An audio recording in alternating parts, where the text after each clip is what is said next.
Olá, amigos! Você quer ouvir um fato incrível? A China tem o software de reconhecimento facial mais sofisticado do mundo. Usando apenas seus rostos, as pessoas podem comprar seus mantimentos, sacar dinheiro, fazer o check-in no aeroporto. Na verdade, a China tem mais de 200 milhões de câmeras espalhadas pelo país, observando seus cidadãos com planos de pôr mais 400 milhões de câmeras. Em breve, com supercomputadores, eles terão tecnologia para monitorar todos os seus cidadãos, acompanhar suas finanças e até verificar suas emoções.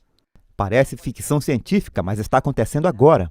Vamos falar mais sobre a marca da besta hoje. Fique conosco nesta apresentação de Apocalipse agora.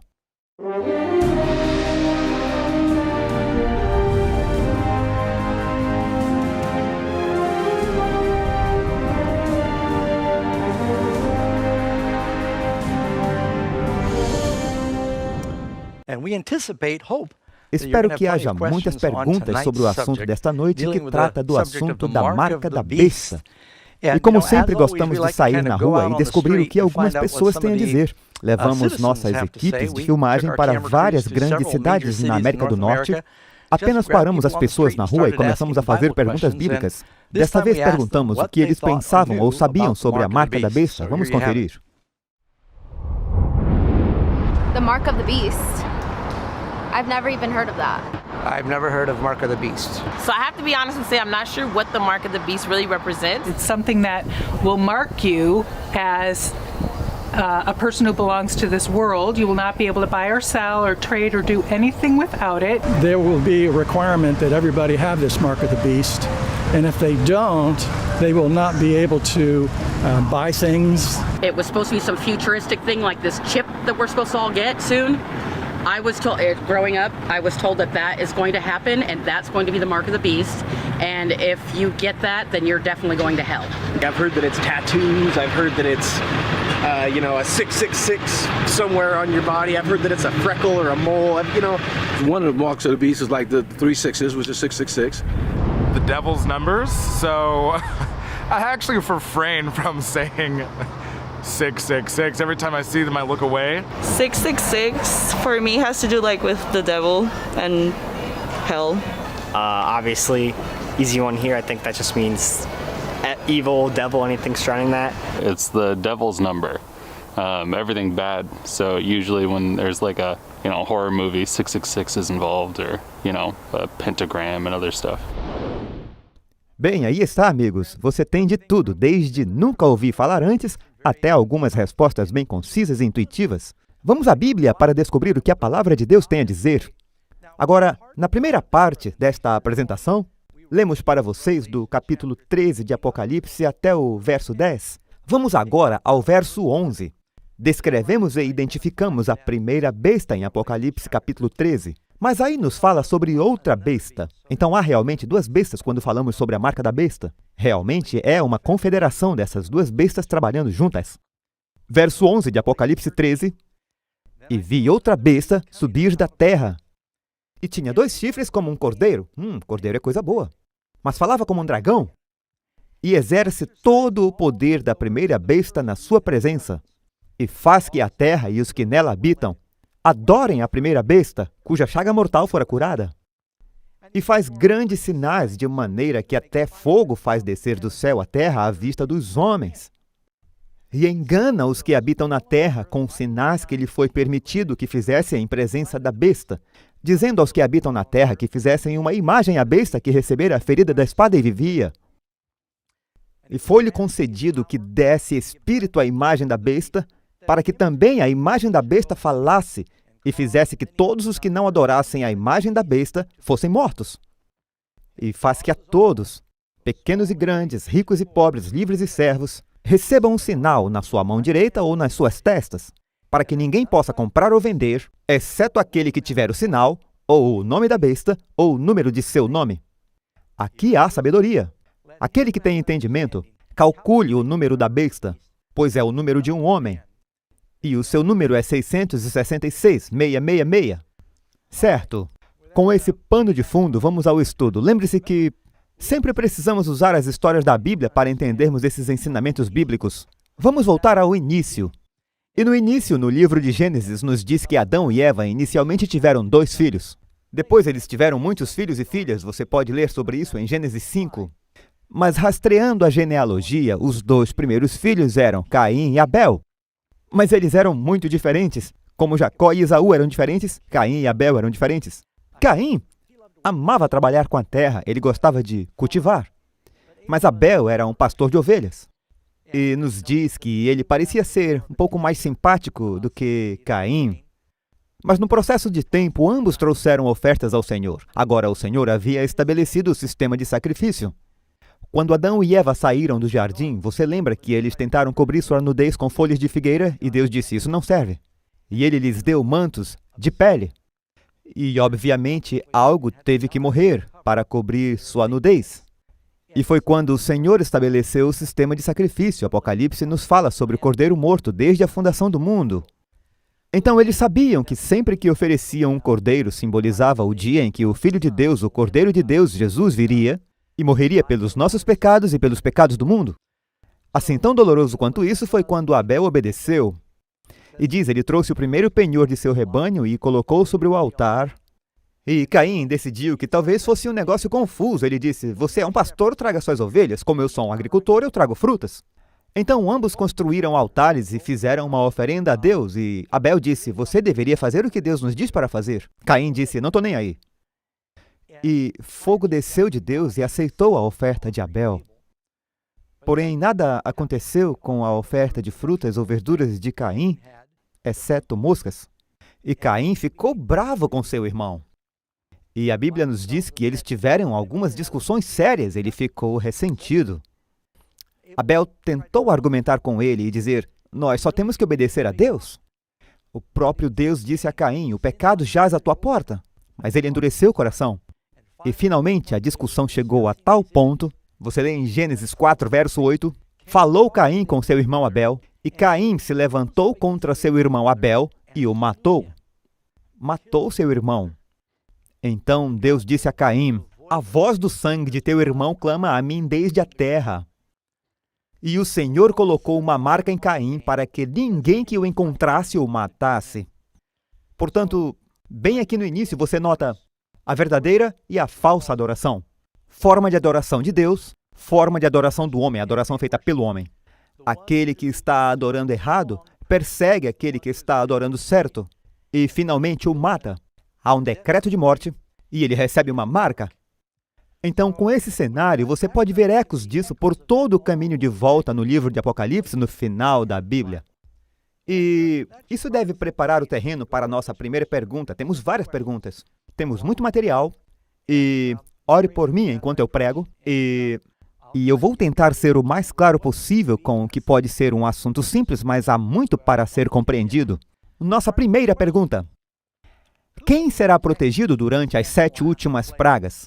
Nós não temos uma lição específica que fale sobre Apocalipse 15 e 16 e as 7 últimas pragas, mas a Bíblia nos diz que há um tempo de angústia vindo no futuro, diferente de tudo que já aconteceu.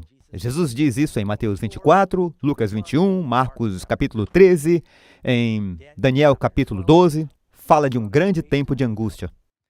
Mas o povo de Deus é protegido por essas pragas, assim como Deus protegeu seu povo nas pragas que caíram sobre o Egito.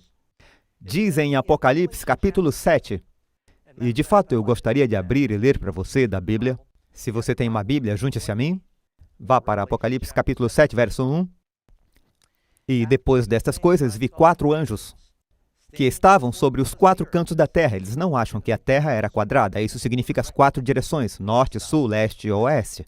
Retendo os 4 ventos da terra para que nenhum vento soprasse. Esses são os ventos da tribulação e provação. O vento não soprasse sobre a terra, sobre o mar, nem as árvores. E vi outro anjo subir do leste, e tinha o selo do Deus vivo. E clamou com grande voz aos 4 anjos a quem foi dado o poder de danificar a terra. Vejam que estão segurando essa tribulação, que é o dano à terra. Dizendo, não danifiqueis a terra, nem o mar, nem as árvores, até que tenhamos selado os servos do nosso Deus nas suas testas. E eu vi o número dos selados, e eram 144.000 selados de todas as tribos dos filhos de Israel. Falaremos um pouco mais sobre quem são eles depois. Então, este é o grupo que está protegido. E diz, sela-os. e um selo é colocado na testa e... Bem, aí as pessoas pensam, uou, selo na testa? Esses são os bandidos? Não, a Bíblia está nos dizendo que o selo na testa vai, na verdade, lidar com aqueles que estão salvos. Portanto, você pode ler em Apocalipse 7, verso 3, até que tenhamos selado os servos do nosso Deus nas suas testas. Então, há um grupo que deveria ter o selo de Deus em suas testas, e eles são os únicos que estão salvos. Deixe-me ler algo para você de Ezequiel, capítulo 9.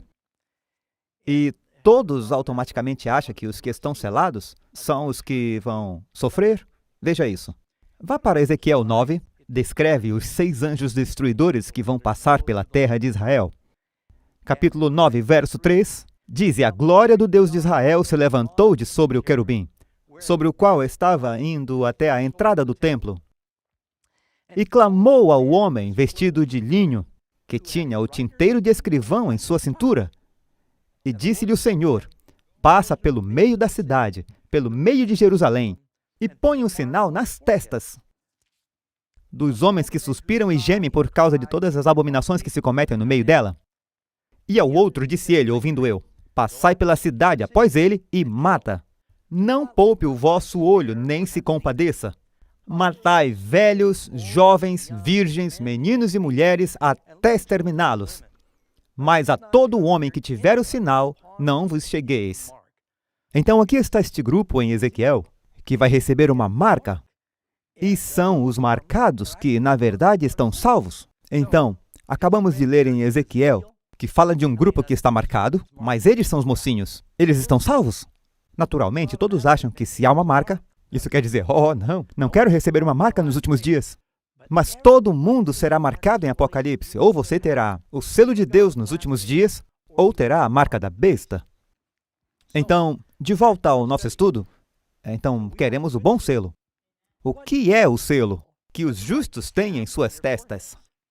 Você lê a resposta em Isaías capítulo 8, verso 16.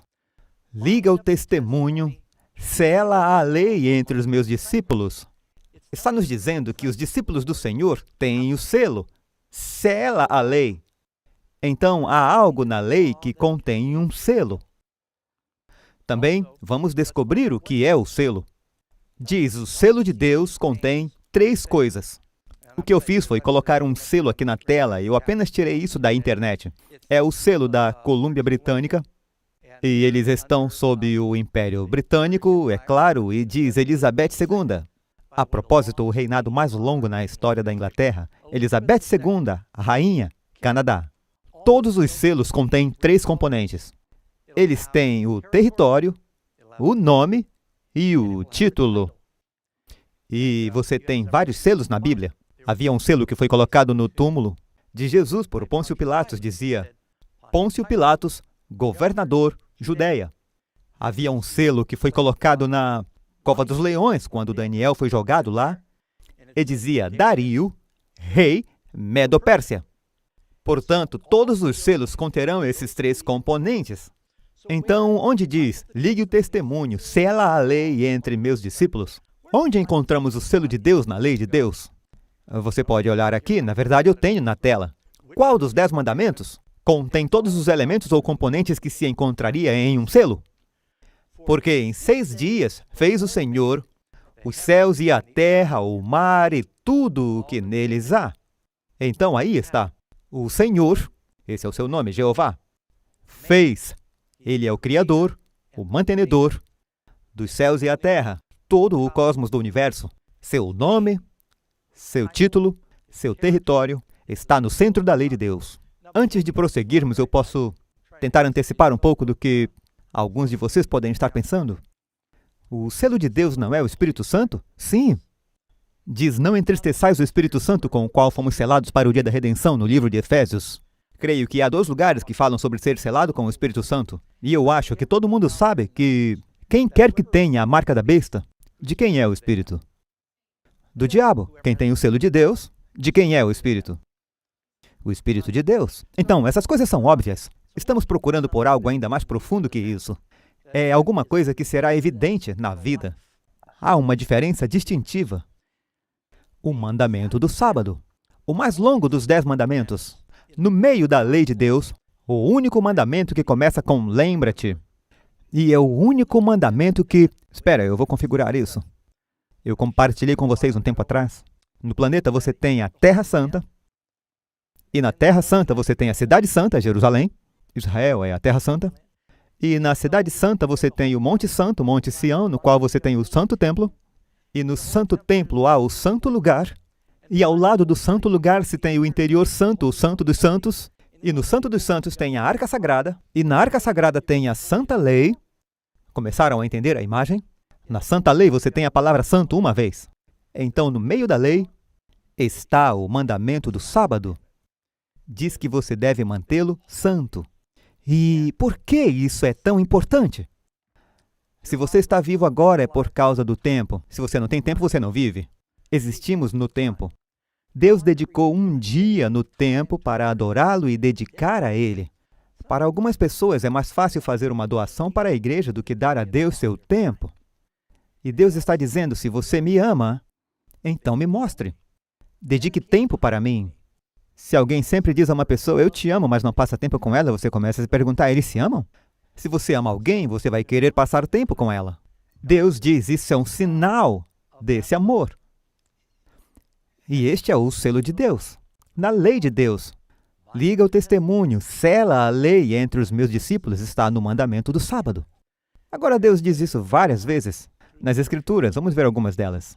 Nós identificamos, questão 4, nós identificamos a besta na lição 13. Qual é a sua marca de autoridade? Falamos sobre o selo de Deus.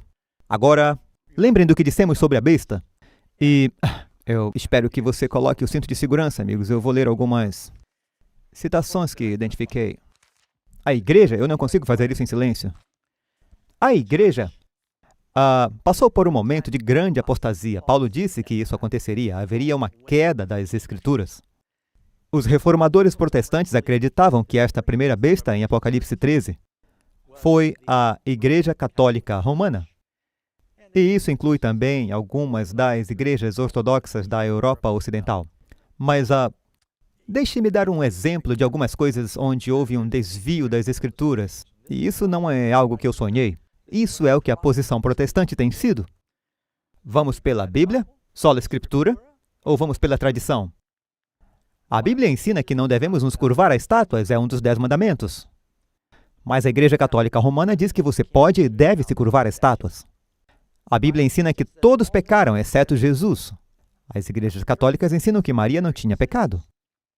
A Bíblia diz que Jesus é o único mediador entre o homem e Deus. A Igreja Romana diz que Maria é comediadora com Cristo, sem mencionar alguns santos para quem eles oram. A Bíblia ensina que Cristo ofereceu seu sacrifício na cruz de uma vez por todas. A Igreja Católica ensina que o padre sacrifica Cristo no altar, na missa. Este é um grande debate na Reforma sobre transubstanciação.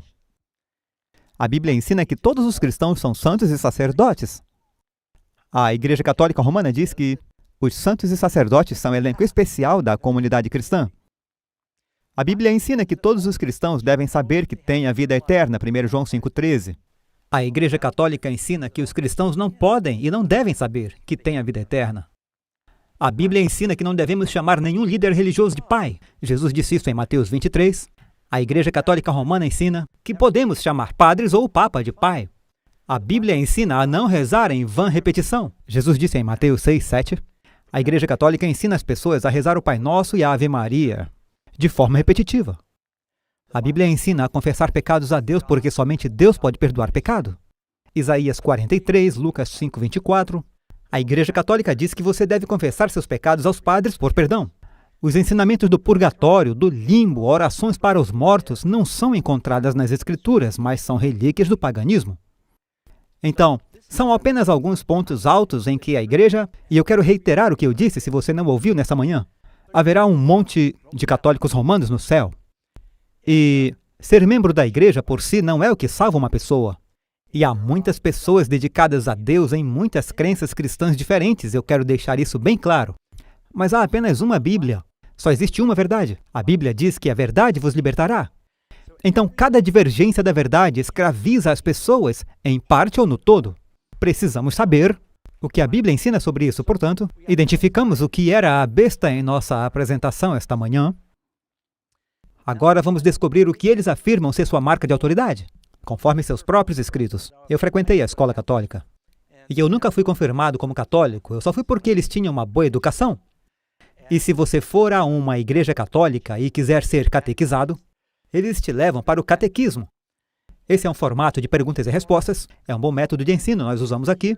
Jesus usou, e isso é do catecismo deles, quando eles respondem perguntas sobre sua fé. Muito bem, antes de tudo, pergunta, qual é o dia do sabate? Resposta, sábado é o dia do sabate. Por que eles vão no domingo? Por que observamos o domingo ao invés do sábado? Resposta, observamos o domingo em vez do sábado porque a Igreja Católica transferiu a solenidade de sábado para o domingo. Você tem alguma outra maneira de provar que a Igreja tem poder para instituir festivais de preceitos? Resposta, se ela não tivesse tal poder, ela não poderia ter feito aquilo com que todos os religiosos modernos concordam. Tecnicamente, nem todos, nós não. Ela não poderia ter substituído a observância do domingo, o primeiro dia da semana, pela observância do sábado, o sétimo dia da semana. Uma mudança para a qual não há autoridade bíblica. Eles admitem isso. Na verdade, eles dizem que isso é uma marca de nosso poder eclesiástico. O que a segunda besta do Apocalipse 13 obriga todos a receber? Já dissemos que a primeira besta em Apocalipse 13 cremos ser a Igreja Católica Romana. Cremos que atende a todos os critérios pelos quais passamos cerca de 11 ou 12 pontos diferentes esta manhã. Então dissemos que a segunda besta, que acreditamos estar falando sobre os Estados Unidos, que costumava ser uma defesa para os protestantes do mundo, mas está passando por uma verdadeira mudança. A América costumava subsidiar e enviar missionários por todo o planeta, mas gradualmente a América está se tornando uma nação cada vez menos cristã. E nos diz que algo vai acontecer. Começa como um cordeiro e acaba falando como um dragão. E faz que todos, grandes e pequenos, ricos e pobres, livres e escravos, recebam uma marca na mão direita ou em suas testas. Alguém tem a marca da besta agora? Não. Eu sei que vamos ter algumas perguntas sobre isso. Qual é o ponto de transição? Quando alguém realmente recebe a marca da besta? Quando existir uma lei que os obriga a adorar de certa forma, ou sofrerão se não fizerem. Se escolhermos obedecer às leis de um poder religioso, em vez da lei de Deus, bem, Pedro disse, devemos obedecer a Deus ou ao homem? Ele disse que devemos obedecer a Deus ao invés do homem. Agora, me acompanhem por um momento, amigos. Para mim está muito claro. Eu espero que fique claro para você. Se formos a Daniel capítulo 3, o governo faz uma lei religiosa em que todos precisam quebrar o segundo mandamento sobre idolatria. Se eles não se curvassem e adorassem aquela imagem dourada, eles morreriam. Mas o povo de Deus diz, Sadraque, Mesaque e Abednego, nós não podemos fazer isso porque preferimos obedecer a Deus. Então eles foram perseguidos. A pena de morte, foram para a fornalha, mas Jesus os livra. Daniel capítulo 6, o rei da Medopérsia faz uma lei em que todos deviam quebrar o primeiro mandamento, adorar somente a ele como rei por 30 dias. Como o diabo é sorrateiro? Não faça isso, são só 30 dias. Só quebre o mandamento de Deus por um tempo. Aí você fica bem com todo mundo. Daniel não vai fazer isso. Ele vai para a cova dos leões. Deus o livra. Veja no livro de Esther. Mordecai não se curvou para Amã. Amã faz o rei persa fazer uma lei onde todos os judeus seriam aniquilados, decreto de morte em uma certa data. Mas Deus defende o seu povo e eles sobrevivem. A Bíblia está nos dizendo que nos últimos dias haverá uma combinação de um poder político e religioso. Dois poderes vão se unir. Terá a religião do leste e do oeste, a política do leste e do oeste, e eles se unirão e vão obrigar as pessoas a adorarem de uma certa maneira, e provavelmente o ponto desta vez não será o primeiro ou o segundo mandamento, será o quarto mandamento. É o que estamos compartilhando aqui e espero que possamos fazer um bom caso disso. Mas ninguém tem ainda, porque ainda não é obrigado. Apocalipse 13, 12, e exerce o poder da primeira besta na sua presença, e faz que adorem a primeira besta, cuja ferida mortal foi curada. Descobrimos que em 1798 a Igreja Romana recebeu uma ferida mortal. Porém, mais uma vez, eles se tornaram um poder mundial. Você sabe o que é a imagem da besta? O que é uma imagem? É um facsímile, é uma semelhança. E é interessante, eu sempre pensei que se você for à sede do Vaticano e olha para o Capitólio, ambos têm um tipo de design românico. E na frente do Vaticano você tem um grande relógio de sol. Em frente ao Capitólio está o maior relógio de sol do mundo, é o Monumento de Washington. E há várias coisas que são muito interessantes. Eu falo mais sobre isso depois, então vamos em frente. É a marca da besta, ou o selo de Deus, uma marca visível? Muita gente pensa, não esquenta, ninguém vai colocar em mim uma marca da besta, porque assim que eles tirarem uma arma de tatuagem e tentarem tatuar 666 na minha testa, eu vou correr. E as pessoas pensam, enquanto ninguém tatuar 666 na minha mão ou na minha testa, eu estou bem. Mas como o tempo passa, as pessoas começam a acreditar que isso não vai acontecer. Quero dizer, quem entraria numa fila se o governo dissesse todos alinhados para tatuarmos 666 em suas testas? Não se trata disso. Além do mais, tem algumas paráfrases da Bíblia bem ruins. Algumas pessoas criaram suas próprias paráfrases bíblicas. Quando fala sobre a marca da besta, eles dizem, é uma tatuagem, na mão direita ou na testa. Isso é lamentável, não é isso que está falando. A marca de Caim não diz que Deus colocou uma tatuagem nele. Não temos certeza do que era. Mas se deixarmos a Bíblia explicar a si mesma, fica tudo muito claro. Vamos ver aqui em... uma outra coisa que eu ouvi. É que recentemente começaram a melhorar a tecnologia RFID e um número crescente de empresas, algumas na Europa e Escandinávia, empresas tech, eles implantam essa pequena RFID do tamanho de um arroz entre o polegar e o indicador e você não sente. E eles não carregam mais cartões. Ninguém consegue roubar seu cartão. Eles vão para o trabalho, estendem a mão e a porta se abre. Aqui usamos cartões para abrir as portas. Eles apresentam a mão, fazem check-in, suas horas, saem do prédio, apagam, eles sabem quem e quando vieram. E está se tornando muito conveniente e agora estão fazendo isso para dispositivos médicos. Estão fazendo isso para cães por enquanto, pelo menos na América do Norte. Você tem seu cão registrado, eles colocam um chip nele, caso ele fuja, eles escaneiam seu cão e eles encontram seu dono. Há muitos bons argumentos para isso. Mas isso não é a marca da besta. Mesmo assim é assustador. Então, o que é? Hebreus 10, verso 16. Diz o Senhor, eu porei, falando sobre a nova aliança, eu porei as minhas leis em seus corações e nas suas mentes eu as escreverei. Isso é Deus abrindo literalmente o peito e colocando a lei dentro? Ou está falando simbolicamente? Está falando sobre colocar a lei de Deus em nossos corações, nossas mentes, nossas mãos. O que quer que a sua mão encontre para fazer, faça com toda a sua força. É uma figura de linguagem. Se você disser para alguém, pode me dar uma mão? Eles não te jogam a mão deles. Significa, pode me dar uma ajuda? Uma ação. Isaías 59, 6. As suas obras são obras de iniquidade e obra de violência há nas suas mãos. De novo a mão, está falando de ação. Portanto, e será por sinal para ti, Êxodo 13, 9. Sobre tua mão e por lembrança entre os teus olhos. O selo de Deus, a lei de Deus na testa. Diz, porei as minhas leis no seu entendimento e em seu coração as escreverei.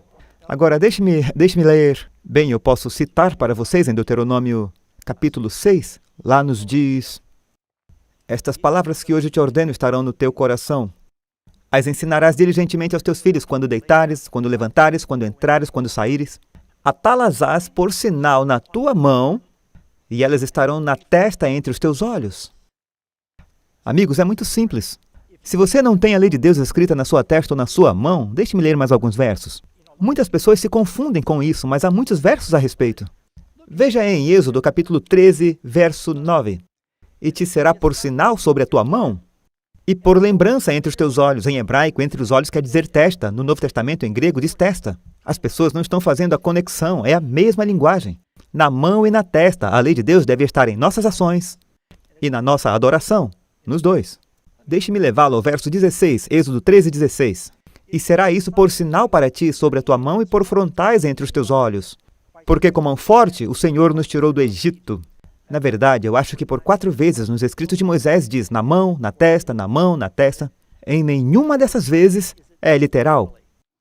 Algumas pessoas tomaram dessa forma. É por isso que alguns dos meus amigos ortodoxos pegam pedaços da lei de verdade e amarram na mão. Eles a penduram em seus filactérios, no meio da testa. E eles literalmente prendem pedaços da lei de Deus na porta. E é uma bela cerimônia, mas o que Deus quer? Ele quer na sua testa ou dentro da sua testa? Ele quer a lei de Deus na sua mão ou em suas ações? E é isso que está falando de verdade. Então será uma batalha sobre quem obedecemos. Ou obedeceremos às leis da besta ou vamos obedecer às leis de Deus. Isso determina, e você terá que ter o Espírito de Deus para obedecer à lei de Deus, isso determina qual a diferença entre a marca da besta e o selo de Deus. E Deus diz, eu serei o seu Deus e eles serão o meu povo. Pergunta 8. A besta tem uma marca para representar o seu poder e a sua autoridade? Deus também tem um sinal de seu poder? Você pode ler em Ezequiel 20:12. Eu lhes dei os meus sábados como um sinal entre mim e eles, para que saibam que eu sou o Senhor que os santifica. É um sinal de que Deus nos santifica. Ainda precisamos de santificação? Esse sinal ainda está aí. Santificai os meus sábados e servirão de sinal entre vocês e eu, para que saibais que eu sou o Senhor vosso Deus e que a verdade seja conhecida. Grande parte do cristianismo na América do Norte e em todo o mundo, eles nem guardam mais o domingo como sabate. Eu costumava pregar em igrejas batistas no domingo e eu lembro de pessoas me encontrando antes do culto dizendo: pastor, é melhor você terminar ao meio-dia porque já começa o jogo de futebol. Então a ideia de as pessoas guardarem o domingo como um dia sagrado, eu lembro-me de anos atrás, alguns dos meus amigos cristãos dizerem, quando éramos crianças, batistas, metodistas, não havia TV em casa, só usávamos certas roupas, não podíamos sair e brincar, domingo era um dia especial. Os americanos não guardam mais nenhum dia sagrado. Portanto, nos afastamos do plano original de Deus. Certamente guardarei os meus sábados, porquanto é um sinal, aí está novamente um sinal, um símbolo, entre mim e vós nas vossas gerações, para que saibais que eu sou o Senhor que vos santifica. Portanto, vimos, o sábado é um sinal de que Ele nos santifica. Ele santificou o dia, Ele pode nos santificar. É um sinal de que Ele criou o mundo, pois em 6 dias o Senhor criou. Ainda precisamos de Deus para nos criar ou nos recriar? Precisamos. Ainda precisamos do sábado também. O que o poder do anticristo procurou mudar? Diz em Daniel 7:25, e cuidará em mudar os tempos e a lei. Ok, vou perguntar à nossa plateia no estúdio. Quando você olha para os 10 mandamentos, qual dos 10 mandamentos é uma lei e um tempo? Apenas o sábado. Tem apenas um.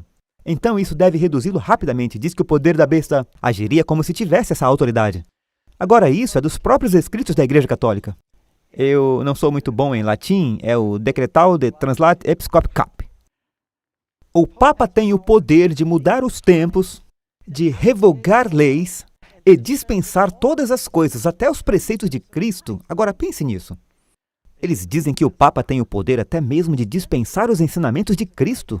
Sabe, qualquer um pode acreditar no que quiser pela maneira como eu entendo liberdade. Eu acho que Jesus respeita a liberdade das pessoas. Quando Cristo convida as pessoas a segui-lo, se elas dizem não e se afastam, ele não as joga no chão e bate nelas. Quando os discípulos ficaram chateados porque uma cidade não recebeu Jesus, eles queriam que mandasse fogo abaixo. Jesus disse, você não sabe de que espírito você é. Deixem as pessoas livres. E eu respeito a liberdade para as pessoas acreditarem no que quiserem, mas eu respeitosamente discordo. Eu não acho que o Papa tenha autoridade, biblicamente, para mudar os ensinamentos de Cristo. E eu não sei se as pessoas estão cientes de quais são os ensinamentos oficiais. Eles admitem. E esta é uma carta de 1895 de C.F. Thomas. É claro que a Igreja Católica afirma que a mudança foi um ato dela, percebam isso. E o ato de mudar o sábado é uma marca. A palavra marca é interessante. O ato é uma marca de seu poder eclesiástico e autoridade em assuntos religiosos. Tem várias declarações que dizem praticamente a mesma coisa. Uma citação mais recente, esta é de Santa Catarina. Uma igreja católica sentinela, 21 de maio de 1995. Talvez a mais ousada e revolucionária mudança que a igreja já fez aconteceu no 1º século. Na verdade, eu acho que foi mais tarde. O santo dia, o sábado, foi mudado de sábado para domingo, note. Não de qualquer direção observada nas Escrituras, mas no senso da igreja de seu próprio poder. As pessoas que pensam que as Escrituras deveriam ser a única autoridade, deveriam, logicamente, se tornar adventistas do 7º dia e manter o sábado santo. E eu quero agradecer por esse endosso. Mas é realmente verdade. E se você for pela Bíblia, isso meio que a reduz. Eu acabei de pegar. Basta pesquisar no Google e você encontra as diferentes citações de líderes religiosos. Eu não consigo ler todas, são páginas e mais páginas, de teólogos honestos que admitem isso. Batistas, metodistas, católica, Igreja de Cristo, a presbiteriana. Aqui tem uma anglicana. Isso é de Isaac Williams, em seu sermão sobre o catecismo. Nos é dito nas Escrituras que devemos guardar o 1º dia. Diz isso? Com certeza? Não, a ordem é guardar o sábado. Mas em nenhum lugar diz para guardar o primeiro dia. A razão para guardarmos o sétimo dia santo em vez do sétimo é a mesma razão para guardarmos muitas outras coisas. Não porque a Bíblia, mas porque a Igreja ordenou. No Manual Batista, escrito por Edward Hiscox, Dr. Edward T. Hiscox, acreditamos que a lei de Deus é a regra eterna, imperecível de seu governo moral. Havia e há um mandamento para santificar o dia de sábado. Mas o sabate não era o domingo. Será dito, e com algum show de triunfo, que o sábado foi transferido do sétimo para o primeiro dia da semana. Onde pode ser encontrado o registro para tal transição? Não no Novo Testamento, absolutamente não. Não há nenhuma evidência bíblica para a mudança da instituição sabática, do sétimo para o primeiro dia da semana. Eu continuo aqui, eu vou pular para ganhar algum tempo. É claro que eu sei muito bem que o domingo começou a ser usado no início da história cristã como um dia religioso, como aprendemos com nossos pais cristãos e outras fontes. Mas que pena que vem marcado com a marca do paganismo, batizado com o nome do Deus do Sol, quando adotamos e sancionamos a apostasia do povo e foi deixado como um legado sagrado ao protestantismo. Eles admitiram. A Igreja de Cristo. Esse é Alexander Campbell, eu acho que é o fundador da Igreja de Cristo. Eu não acredito que o dia do Senhor veio no lugar do sábado judaico, ou que o sábado foi mudado do sétimo para o primeiro dia. Por esta simples razão, onde não há testemunho, não pode haver fé. Agora, não há testemunho em todos os oráculos que o sábado foi mudado, ou que o dia do Senhor chegou e colocou outro em seu lugar. Eu só tenho que escolher algum. Aqui está o sermão de John Wesley, o fundador da Igreja Metodista. Esses escritos das ordenanças o nosso Senhor apagou e extinguiu, falando sobre as leis cerimoniais, e pregou na cruz. Mas a lei moral contida nos 10 mandamentos e reforçada pelos profetas, ele não eliminou a lei moral. Ela sustenta um fundamento inteiramente diferente da lei cerimonial ou ritual.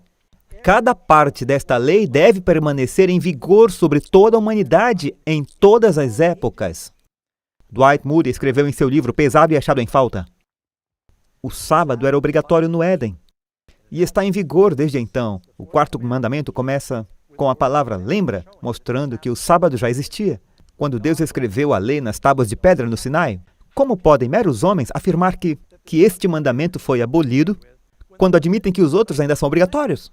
Eu faço uma pausa aqui só para mencionar que eu tive o privilégio, e eu sei, existem bons cristãos em muitas igrejas diferentes. Eu preguei nas igrejas batistas, metodistas, Igreja de Cristo, pentecostal, quadrangular, nazareno. Eu sei que há cristãos adoráveis nessas igrejas, e eu sei que eu posso ir a praticamente todas essas igrejas e pregar sobre qualquer mandamento. Eu posso pregar honra a seu pai e sua mãe, e eles dirão amém. Eu posso pregar não roube, e eles dirão amém. Eu posso dizer sirva somente a Deus, e eles dirão amém. Não adulterarás. Eles ficarão um pouco nervosos, mas dirão amém. Eu falo de todos os mandamentos e eles concordam. Então eu digo, lembra-te do dia de sábado. Aí eles dizem, não, estamos sob a lei, foi mudada. E as pessoas, é incrível para mim como as pessoas ficam nervosas, porque se resume a fazer algo que é diferente do que eles ouviram. É difícil mudar. E isso significa o tempo deles. E as pessoas, existe um sacrifício quando você aprende a verdade. Mas as bênçãos superam o sacrifício. A Bíblia diz que ele abençoou o dia e não amaldiçoou. Ele quer que seja uma bênção. Pedro, porém, e os apóstolos responderam, mais importa obedecer a Deus do que aos homens.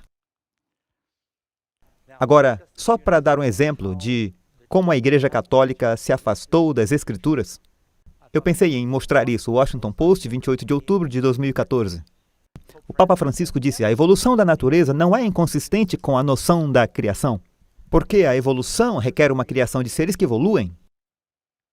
Então eu acho que ele está concordando que se um ser evolui para um homem, eles acham que este ser era uma ameba? Que ser evoluiu para um homem? Mas eles aceitam, eles abraçam isso. Você não toma o Gênesis literalmente, nós evoluímos. Isso é da Enciclopédia Católica, 1991. Não devemos interpretar o Gênesis literalmente. Portanto, a história é sobre Noé e a arca, Adão e Eva, e a criação e o casamento. E Abraão, a Torre de Babel, eles dizem que tudo isso são fábulas, não levem isso literalmente. Bem, amigos, aí é que eu digo que tem uma bagunça no caminho. Se você vai ser um cristão da Bíblia, se a Bíblia é uma fonte de verdade, então como podemos descartar o Gênesis? Toda a verdade bíblica e seguir o que a cultura acredita. Isso é perigoso. Pergunta 10. Qual foi a crítica de Deus aos seus antigos sacerdotes ou pastores? Malaquias 2, verso 8 e 9. A muitos fizestes tropeçar na lei, visto que não guardastes os meus caminhos, mas foste parcial na lei. Então eles disseram, vamos guardar uma parte da lei. Ele disse aos sacerdotes, vão tropeçar. Veja o que Deus diz em Deuteronômio 5, versos 29. Quem dera que eles tivessem tal coração que me temessem e guardassem todos os meus mandamentos todos os dias para que eles fossem bem a eles e aos seus filhos para sempre. Deus não está oferecendo um desconto de 10%. Deus não chama de as 10 sugestões ou 10 recomendações. Este é Deus. Ele escreve em pedra com seu dedo. O homem não pode mudar a lei de Deus. E ele quer que aguardemos. Sempre que desobedecemos qualquer lei de Deus, de alguma forma vamos sofrer. Deus disse, eles esqueceram a lei do teu Deus. Oséias 4:6. O meu povo foi destruído por falta de conhecimento. Que tipo de conhecimento? Como eles são destruídos por não saber, ele diz, porque tu rejeitaste o conhecimento, também eu te rejeitarei, porque esqueceste a lei do teu Deus. Oséias 8:12. Escrevi-lhes as grandezas da minha lei, mas foram contadas como coisa estranha. Eu fico espantado às vezes. Eu prego isso e até pastores dizem, pastor, eles ficam muito nervosos a respeito da lei. Eu digo, está na Bíblia? Você é um pregador da Bíblia? Isso não é importante? Porque este é o amor de Deus, que guardemos os seus mandamentos. E os seus mandamentos não são pesados. Deus está nos dizendo que Ele quer que guardemos sua lei, para que possamos ter essa bênção. Não é para ser um fardo, incluindo o mandamento do sábado. E ainda há muitos no mundo que estão pondo venda nos olhos. Há muitos no mundo que não olham para o mandamento sobre idolatria. E é interessante, muitas pessoas se curvam para estátuas e você fala, a Bíblia não diz que você não deve fazer isso? Você sabe que a Igreja Católica reorganizou os 10 mandamentos? A Igreja Católica, na tradição judaica regular, tradição protestante, o 4º mandamento é o sábado.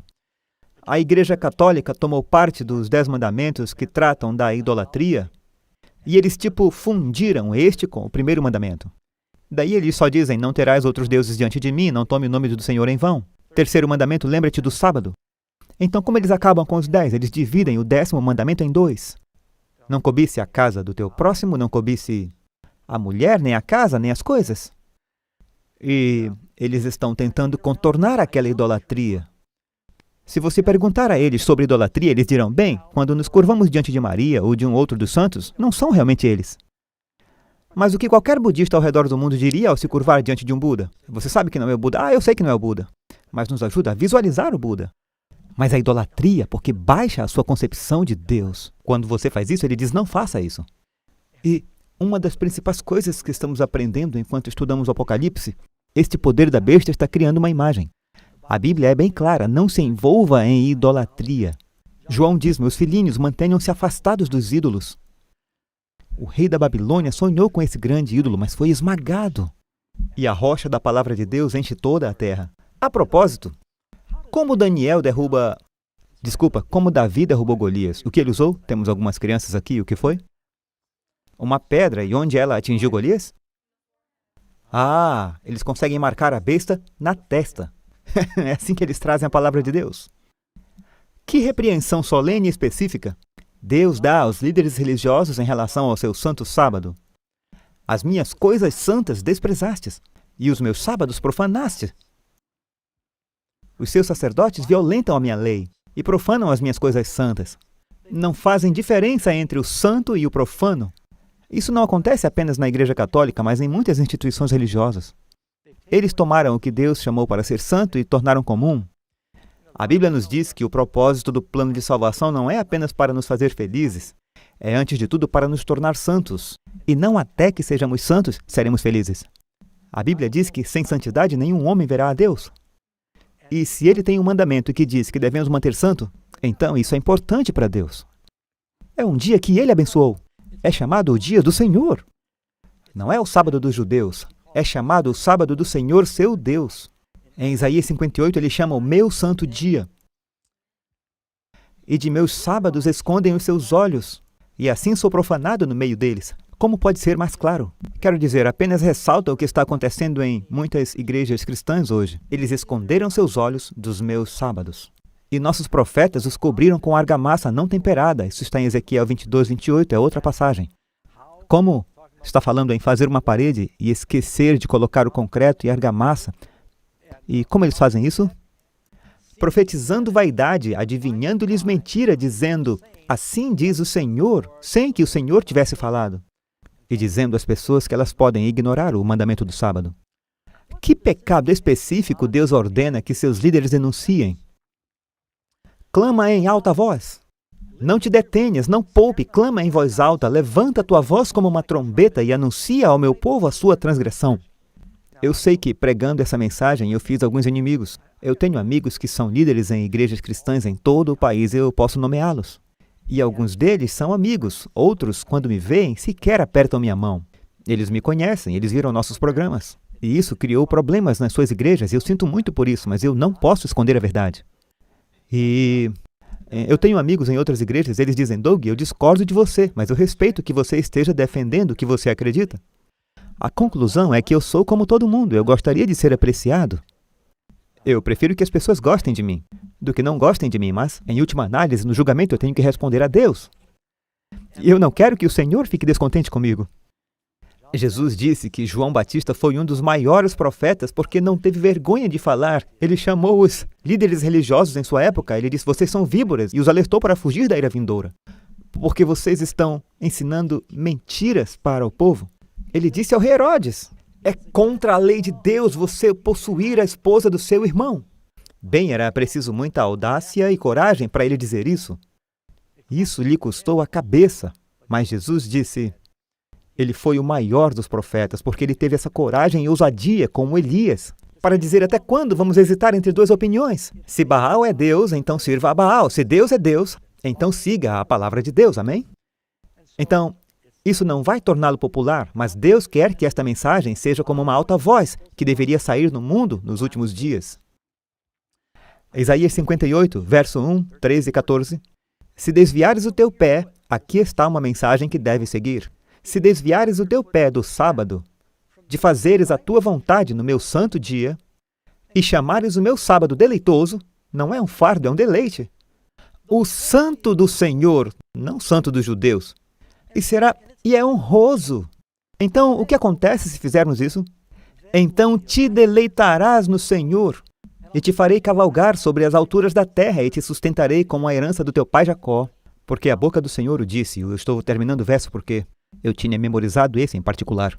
Essas são as 3 mensagens angélicas que devem ir ao mundo, pouco antes de Jesus voltar, chamando as pessoas para voltarem para a palavra de Deus. Babilônia caiu. Saia dela, meu povo, para que você não participe dos seus pecados e receba suas pragas. Essa é a mensagem que é para ir. A mensagem de temer a Deus e dar-lhe glória.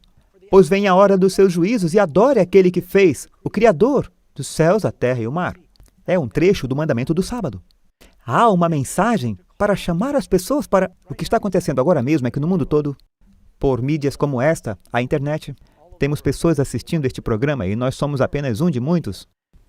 E as pessoas estão ouvindo, e você está vendo um tremor no mundo, e você verá muito mais tremores em breve. E o que está acontecendo?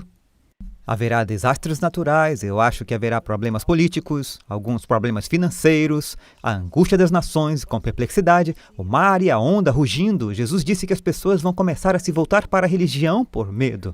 Alguns vão se voltar para a palavra de Deus, e outros para as instituições e líderes religiosos. E as pessoas vão começar a gravitar por um dos 2 lados. A palavra de Deus ou as tradições humanas. Amigos, eu espero que vocês estejam construindo sobre a rocha. Jesus disse, vem uma tempestade. O sábio constrói a sua casa na rocha. Qual é a rocha? Aquele que ouve minhas palavras e as pratica. Não é só ouvir a palavra de Deus, é fazer a vontade de Deus. Mas o homem tolo, ele ouve minhas palavras, mas constrói na areia, porque ele ouve opiniões populares, pregadores populares. E quando vem a tempestade, perceba, a tempestade vem para o sábio e vem para o tolo. Amigos, uma tempestade está vindo e precisamos estar construindo sobre a palavra de Deus. Número 14. Quando você decide aceitar a Jesus Cristo e segui-lo plenamente, o que acontece?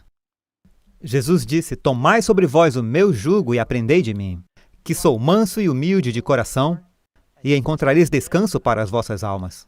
Amigos, o Senhor quer que você tenha esse descanso.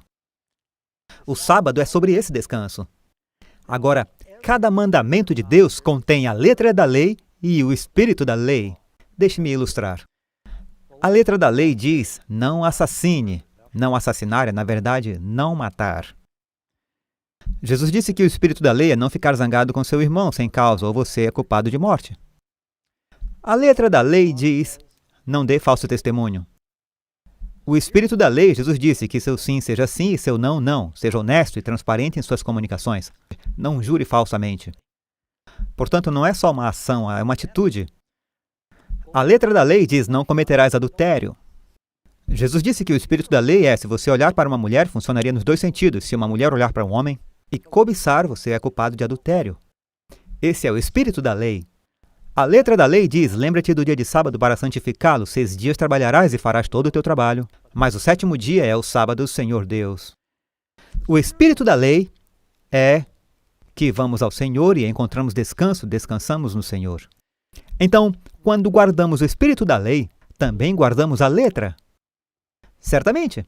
Se uma pessoa disser: eu estou guardando o espírito da lei, não estou tendo pensamentos assassinos. Sim, eu estou matando pessoas, eu estou quebrando a letra, mas eu estou mantendo o espírito. Não, você não pode fazer isso. Se mantém o espírito, você vai manter a letra. Muitos dizem: eu não preciso mais do sábado porque eu tenho o espírito da lei, eu descanso em Jesus. Bem, você está mentindo.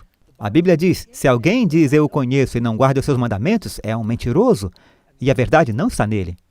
Se você realmente está descansando em Jesus e se Ele é seu Senhor, então a lei que Ele nos deu, as pessoas dizem: isso é a velha lei de Moisés. Eu mantenho a lei de Jesus, não a lei de Moisés. Jesus fez os 10 mandamentos. Todas as coisas que foram feitas por Ele. Ele estava lá na montanha com o seu próprio dedo escrevendo aquelas leis. Se você diz que o ama, Jesus disse: se você me ama, guarde os meus mandamentos. Uma coisa é dizer Senhor, Senhor. Ele disse: não diga Senhor, Senhor. Nem todos os que dizem Senhor, Senhor entrarão no reino, mas aquele que faz a vontade de meu Pai no céu. Cristo disse que naquele dia muitos virão e dirão Senhor, Senhor. Foram à igreja, expulsaram demônios, fizeram muitas maravilhas. Ele vai dizer: afastem-se de mim, obreiros da iniquidade. Sabem que palavra é essa? Ilegalidade. Muitas pessoas estão vivendo suas vidas sem lei. Jesus disse que o jeito de mostrarmos nosso amor por Ele é guardando seus mandamentos. Ele quer que você tenha esse descanso e essa paz que vem apenas de se render e fazer sua vontade. Qual é a sua vontade? Sim, eu amo fazer a tua vontade. Salmo 40, verso 8. Tua lei está dentro do meu coração. Essa é a nova aliança. A lei no coração, e não é 90% da lei, é 100%. Significa render-se a Jesus em sua vontade. Você pode ler em Apocalipse 15, verso 2. E eu vi como um mar de vidro, misturado com fogo. E também os que saíram vitoriosos da besta e da sua imagem, e do seu sinal e do número do seu nome, e que estavam junto ao mar de vidro, e tinham as harpas de Deus. Amigos, o Senhor quer que você tenha essa experiência de estar naquele mar, tendo a vitória sobre a besta e a sua imagem. Haverá uma coalizão religiosa muito poderosa, muito convincente nos últimos dias. Satanás vai se empoderar talvez com a própria personificação de Cristo e haverá sinais e maravilhas e milagres. A maior parte do mundo será enganada. Mas eu creio que Deus tem você sintonizado nesse programa porque Ele não quer que você seja enganado. Você não precisa ser, se você for pelo assim diz o Senhor. E antes de encerrarmos esta parte do programa, queremos fazer uma oração especial com você. E faça essa pergunta. Antes de poder dizer não à marca da besta, você precisa dizer sim ao selo de Deus. Jesus quer te dar o descanso, Ele está esperando sua resposta e Ele está batendo na porta do seu coração. Cristo está vindo em breve, há apenas 2 grupos, salvos e perdidos. E eu entendo que a polícia e as agências de resgate têm helicópteros equipados com tecnologia infravermelha. E se uma criança se perde numa nevasca ou na floresta, eles sobrevoam e se a criança estiver viva, eles verão seu sinal de calor com este equipamento. E se você tiver o Espírito Santo em você quando Jesus voltar, Ele vai saber quem tem o seu selo, quem tem o seu Espírito, que se rendem a Ele e lhe obedecem. E precisamos tomar essa decisão agora, se quisermos estar prontos quando Ele vier. Nenhum homem sabe o dia ou a hora. Você não sabe, Ele pode vir para você em 24 horas, se você morrer. Seu próximo pensamento será a ressurreição. Não hesitem, amigos. Se Deus falou ao seu coração, eu oro para que você tome uma decisão agora e diga: Senhor, eu me rendo. Eu não quero ficar aqui, eu quero ser um cumpridor da palavra. Eu quero orar com você. Pai do céu, Senhor, acreditamos que Jesus está vindo em breve. Nós vemos, e o mundo está se desfazendo pelo pecado. Podemos ver que a sociedade globalmente está se tornando polarizada. E queremos ter certeza de que estamos nos movendo em Tua direção. E nos rendermos à Tua vontade, que entreguemos nossos corações a Jesus, aceitando-o como nosso Salvador. Obrigado pelo sacrifício que o Senhor fez por nossos pecados. Senhor, eu oro para que Tu estejas com cada telespectador, que Teu Espírito se mova em seus corações e que eles estejam totalmente dispostos a fazer a Tua vontade. Se eles não têm certeza de como farão isso amanhã, que eles tomem a decisão agora mesmo de dar o primeiro passo pela fé, confiando que o Senhor continuará a guiá-los, e te convidem a ser o Senhor de seus corações. Por favor, Senhor, eu oro para que eles escolham isso agora. E eu oro para que o Senhor continue a abençoar esse programa. Ainda temos muitas informações importantes. Os mantenha vindo, Senhor, e que as suas vidas sejam transformadas para melhor. Agradecemos e pedimos em nome de Jesus. Amém.